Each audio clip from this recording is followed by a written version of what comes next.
Well, Elon Musk fired Deputy General Counsel Jim Baker for suppressing information. We uncovered Baker served as FBI General Counsel and played a key role in the now debunked Russian collusion investigation. Journalist Matt Taibbi, who shared the Twitter files last Friday, revealed yesterday it was Baker who was vetting the documents prior to the Twitter release. Remember that? It took an hour and a half, almost 2 hours. They were late. Let's bring in senior MAGA advisor and attorney for President Trump, Alina Habba. Alina, these things, this information keeps flying out of Twitter. It's interesting. Let's start with this James Baker guy. This guy's Deputy General Counsel at Twitter. Guy also had a long history of hating Trump, didn't he?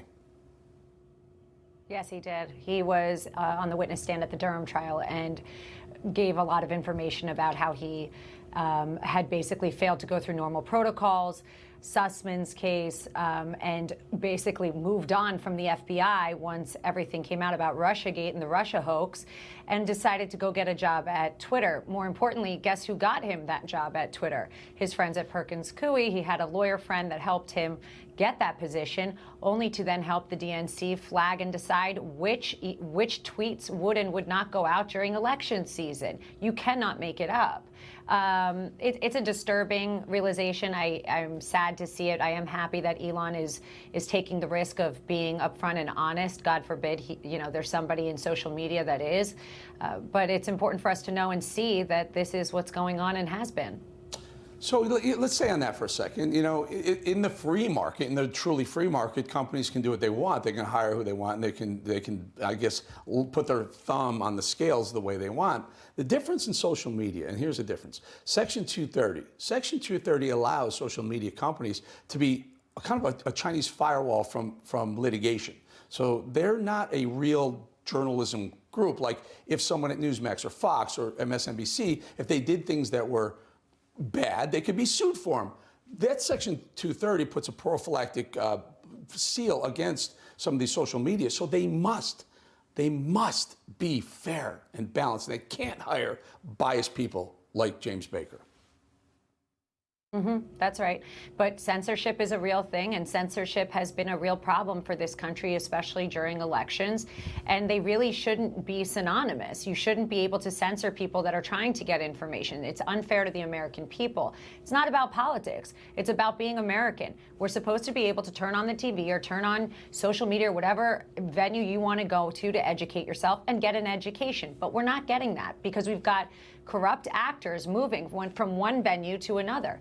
If you look at what's happening with Donald Trump, with some of his cases, you have people that have moved from working at the Attorney General's office, then they go work in the Biden administration for the DOJ, and then surprise, they move them to the DA in New York to come back.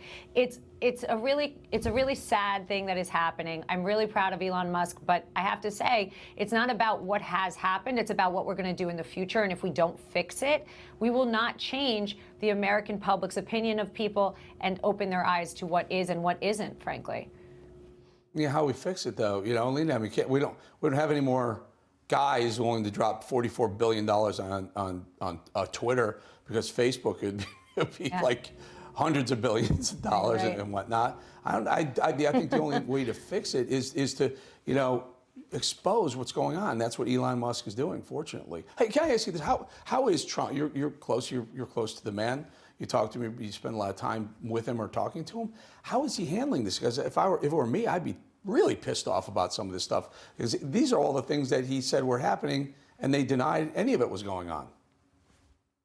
Yeah, there's definitely a lot of I told you so's, right? And I don't blame him. The man, every time he gets vindicated, anytime that he is cleared and he says, I told you so, they come out with another lawsuit or another witch hunt, as he calls them, and attack him from the right, the left, the top, the bottom, anybody they can. And then when they run out of that, they go to his family, his company, and anybody else in his orbit.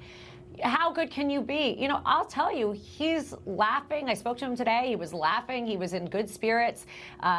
He has an amazing resilience that no other person I know does. And he also sees this for what it is. So I think his perspective is very real. He sees corruption and he says, look, I want to fix it. At this moment, I can't until I get back into office. So the way he can fix it is by defending the American people through people like me and many people on MAGA Inc. and anybody else that's out there, and is working to spread the word and to fight in the courts, which is really our only option at this point. And it's difficult, but he is a strong person, and he's incredibly, he's just resilient. He's resilient.